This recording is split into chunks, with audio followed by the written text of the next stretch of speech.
August 2023 became the beginning of a tragedy that would shatter the Sinclair family, as the once idyllic home turned into a place of unspeakable horror.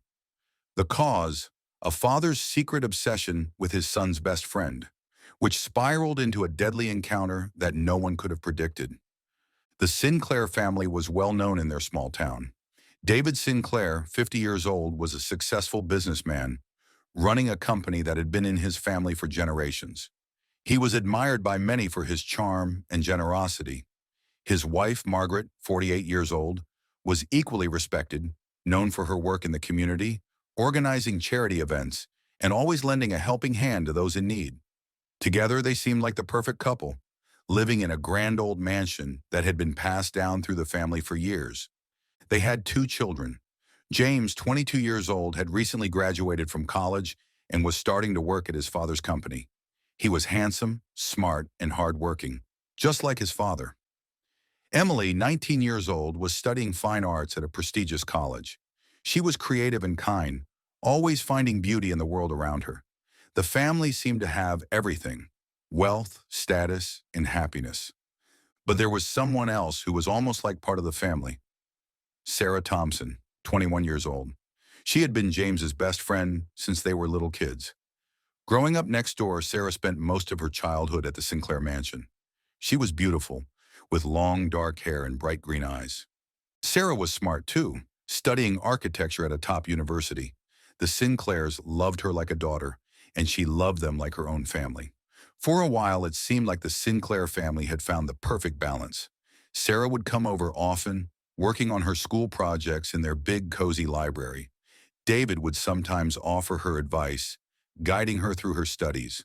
Margaret would make sure Sarah felt at home, always welcoming her with open arms. But soon, subtle changes began to surface. David, who had always been a supportive father figure to Sarah, started to feel something different. At first, it was just admiration. He admired how smart Sarah was, how she was growing into a confident and talented young woman. But as the weeks passed, these feelings began to change. David found himself thinking about Sarah more and more, not just as his son's best friend, but as something more. What had started as a harmless admiration was slowly morphing into an obsession that would have devastating consequences for all involved. As David spent more time with Sarah, his thoughts turned darker. He would find excuses to be around her, even when she was just working on her projects. He started to watch her more closely, noticing every little detail: the way her hair fell across her face when she concentrated, the way she smiled when she talked about her future plans. These thoughts began to consume him, and soon he could think of little else. And on the other side, Sarah wasn't prepared for the drastic turn of events that would soon unfold. Sarah remained unaware of David's growing obsession. She continued to visit the Sinclair mansion, thinking of David as a kind and supportive mentor. She had always looked up to him, seeing him as someone who could guide her in her career. But she began to notice small changes too. David seemed more distant from his wife, more quiet, and sometimes she caught him staring at her in a way that made her feel uncomfortable. She brushed it off, not wanting to believe that anything was wrong. As summer dragged on, David Sinclair's obsession with Sarah Thompson grew more intense. What started as admiration had morphed into something dark and all-consuming. David couldn't get her out of his mind. The more he tried to suppress his feelings, the stronger they became. Every time he saw Sarah, whether it was at the Sinclair mansion or just a passing glance when she visited, his heart would race and his thoughts would spiral. Sarah had always seen David as a father figure. She admired his wisdom, his success, and the way he guided her through her studies. But lately, she had started to feel uncomfortable around him. She dismissed everything at first, not wanting to believe that there could be anything wrong. But as the weeks went by, the feeling of unease grew stronger. One evening, after a particularly exhausting charity event, Margaret, David's wife, decided to spend the night at a hotel. She was too tired to make the drive back home and figured a night of uninterrupted sleep would do her good. While his son James was away on a business trip, working on expanding his father's company into new markets. This left David and Sarah alone in the mansion. David knew this was his chance. The house was quiet, almost eerily so, with Margaret and James gone. The usually bustling mansion felt empty, the only sound being the ticking of the antique grandfather clock in the hallway. David's heart pounded in his chest as he realized that this might be his only opportunity to tell Sarah how he felt. But she wasn't prepared for the drastic turn of events that would soon unfold. Sarah had come to the mansion to pick up some things she had left behind. She had been avoiding David lately, sensing that something was off, but she figured she could get in and out without running into him. As she walked through the dimly lit hallways, she couldn't shake the feeling that she was being watched. The usually warm and welcoming house felt cold and empty, the shadows in the corners seeming to stretch and reach out towards her. She reached the library, the room where she had spent so many happy hours working on her architecture projects. The room was dark, with only the soft glow of the lamp on the desk illuminating the space. Sarah began gathering her things, eager to leave as quickly as possible. But as she turned to leave, she saw David standing in the doorway, his face serious and his eyes intense. David stepped into the room, closing the door behind him. Sarah felt a wave of fear wash over her. There was something in his eyes that she didn't recognize, something that made her skin crawl. David told her that he needed to talk to her, that he had something important to say. Sarah didn't know what to expect, but nothing could have prepared her for what happened next. David began by praising Sarah, telling her how much she meant to the family, how proud he was of her achievements. But as he spoke, his tone shifted, becoming more personal, more intimate. He told her how lonely he had been, how he felt like he was losing himself. And then he confessed his feelings, telling her that she had become the light in his life, that he couldn't stop thinking about her. Sarah was horrified. She tried to tell him that he was just confused, that this wasn't right, but David wouldn't listen. He pleaded with her to understand, to see that they could be together, that they could make it work. Sarah felt trapped, the walls of the library closing in on her. She knew she had to get out of there, but David blocked her path, his desperation turning into something darker, something more dangerous. The tension in the room grew thicker with every passing second. Sarah tried to leave, but David wouldn't let her. Panic set in as she realized just how dangerous the situation had become. David, consumed by his obsession and unable to accept Sarah's rejection, snapped. He couldn't bear the thought of losing her, of being alone again. In a moment of madness, he lashed out. Sarah, in her desperation, pushed David away. He stumbled backward, tripping over the edge of the rug and hitting his head on the sharp corner of a table. David fell to the floor, unconscious, blood trickling from the wound on his head. Sarah stood there, frozen in shock, unable to believe what had just happened. Terrified and unsure of what to do, Sarah fled the house. She didn't tell anyone about the incident, fearing that no one would believe her and that it would destroy the Sinclair family. She ran as fast as she could, her heart pounding in her chest. The image of David lying unconscious on the floor burned into her mind. David regained consciousness a few minutes later, disoriented and with a deep sense of shame. He couldn't believe what he had just done. His head throbbed with pain, but the ache in his heart was even worse. He had lost control, and now he was paying the price. But instead of letting go of his obsession, it only grew stronger, fueled by a sense of betrayal and rejection. But the darkness within David was far deeper than anyone could have imagined. In the days that followed, the atmosphere in the Sinclair household became increasingly tense. David became more withdrawn, haunted by his feelings and the shame of his actions. He couldn't look Margaret in the eye, couldn't face his own son. Sarah, trying to distance herself from David, started avoiding the Sinclair mansion altogether, causing concern for both James and Margaret, who noticed her absence. David spent hours in his study, replaying the events of that night over and over in his mind. He couldn't escape the guilt that gnawed at him, the image of Sarah's horrified face haunting his every thought. But even then, he couldn't let her go. He needed to see her, to explain himself, to make things right. But deep down, he knew that was impossible. But soon it became clear that the situation was far worse than he could have imagined. One night, a few weeks later, Sarah returned to the mansion to retrieve some of her belongings that she had left behind. She had tried to move on, to forget about what had happened, but the weight of it all still pressed heavily on her. The house was eerily quiet, with only the sound of the wind rustling through the old trees surrounding the property. As Sarah moved through the dimly lit hallways, She couldn't shake the feeling that she was being watched. David, who had been obsessively waiting for this moment, confronted Sarah in the mansion's grand library.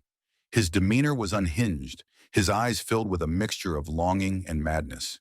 He accused Sarah of toying with his emotions, of leading him on, and betraying him. Sarah, frightened and desperate to escape, tried to calm David down, but her efforts were in vain. But she wasn't ready for the final twist of fate. The tension in the room grew thicker with every passing second. Sarah tried to leave, but David blocked her path. Panic set in as she realized just how dangerous the situation had become.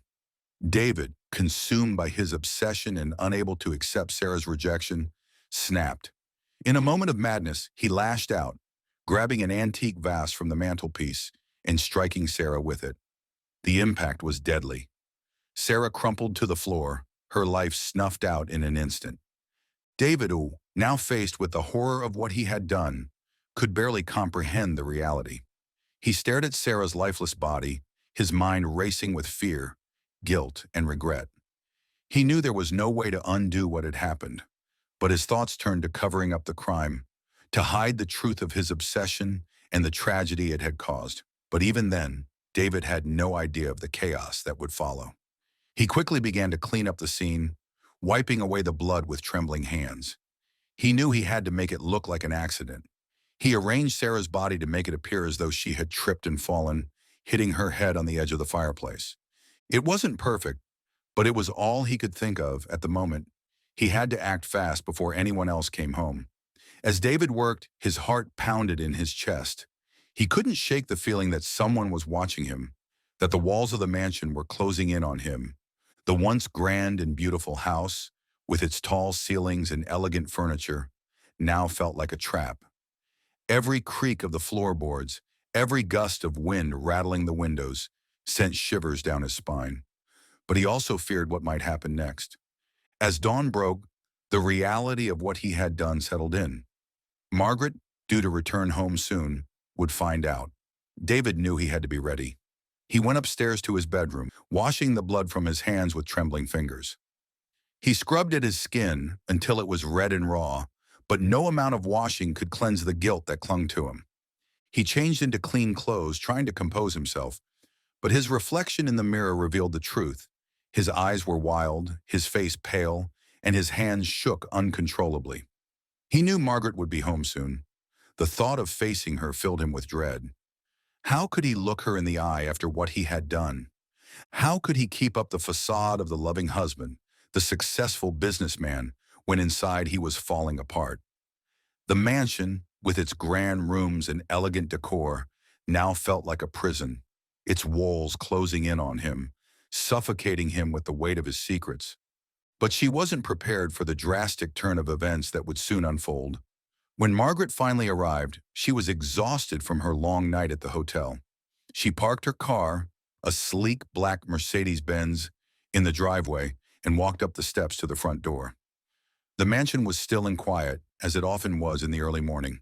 She pushed open the door and stepped inside, immediately noticing the coldness in the air. Something felt off, but she couldn't quite place it. She called out to David, but there was no response. She figured he was still asleep, so she made her way upstairs to change out of her evening clothes. As she climbed the staircase, she noticed that the house was unusually silent, with no sounds of the staff bustling about or the usual creaks of the old wood floors. But she wasn't ready for the final twist of fate. As Margaret reached the top of the stairs, she was suddenly stopped by one of the household staff, their faces pale and eyes wide with shock. They stammered out a few words, but Margaret couldn't make sense of what they were saying.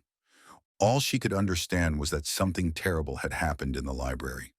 The fear in the staff member's eyes made her heart race, and she quickly pushed past them, rushing down the hallway toward the library.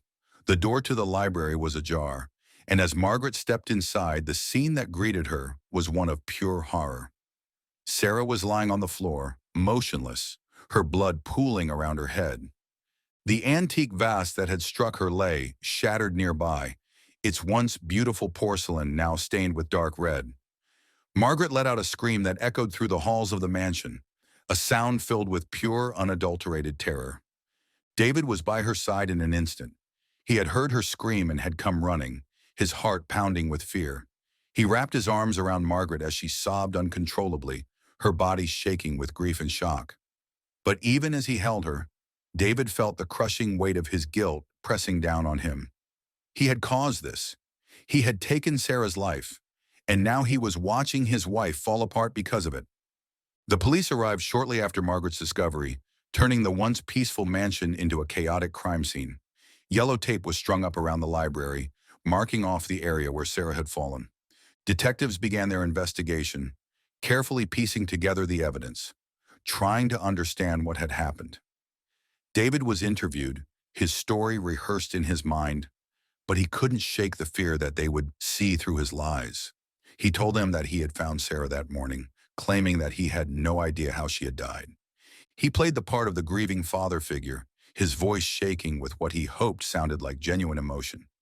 Margaret, who was still in shock, could barely speak, her mind struggling to process the horror of what she had seen. The detectives were suspicious from the start. Something about David's story didn't add up. The way Sarah was lying, the position of the vase, it all seemed too staged, too convenient. They began to dig deeper, asking more questions, probing for inconsistencies. David felt the pressure mounting, his carefully constructed facade beginning to crack. Meanwhile, James Doras, who had been away on a business trip, was devastated when he received the news. Sarah had been his best friend, someone he had known his entire life. The thought of her being gone was unbearable. As he grieved, memories began to surface. Moments when he had noticed his father acting strangely around Sarah, the way David would linger when she was around, the way he would ask about her even when she wasn't there. But James wasn't prepared for the truth he was about to uncover. Determined to find out what had really happened, James began his own investigation. He looked through Sarah's belongings, searching for any clue that might explain her death. That's when he found Sarah's journal, hidden at the bottom of her bag. As he read through the pages, his heart sank. Sarah had written about how uncomfortable she had been around David, how she had started to avoid him because of the way he looked at her, the way he had begun to invade her personal space. James couldn't believe what he was reading. The man he had looked up to his entire life, his own father, was the reason Sarah had been so fearful. The thought that David could have been involved in Sarah's death made James feel sick to his stomach, but he knew he had to take the journal to the police, no matter how much it hurt. The darkness within David was far deeper than anyone could have imagined. The detectives took James's evidence seriously, and with this new information, they began to focus their investigation on David. They searched the mansion again, this time looking for any sign that David might have been involved in Sarah's death. What they found was chilling. Hidden in David's study was a collection of photos of Sarah, taken without her knowledge. They found emails David had written to Sarah but never sent, revealing the depth of his obsession. The evidence was damning, and David knew it. He was cornered, and there was no way out. But even then, David had no idea of the chaos that would follow. As the police closed in on him, David became increasingly unstable. The guilt, the fear, the knowledge that his secret was about to be exposed, it was too much for him to bear. He couldn't live with the shame, couldn't face the consequences of his actions. In his desperation, David made a final terrible decision. One night, as Margaret and James slept, David took his own life, leaving behind a note confessing everything. When Margaret and James found the note, their world shattered. The man they had loved and trusted had betrayed them in the worst possible way. The Sinclair family, once admired by all, was now the center of a tragedy that would haunt them forever. The town, once quiet and peaceful, was now consumed by the scandal. The Sinclair mansion, once a symbol of success and happiness, was now a place of darkness and death. The story of David Sinclair and Sarah Thompson would be told for years to come, a cautionary tale of how obsession can destroy everything in its path.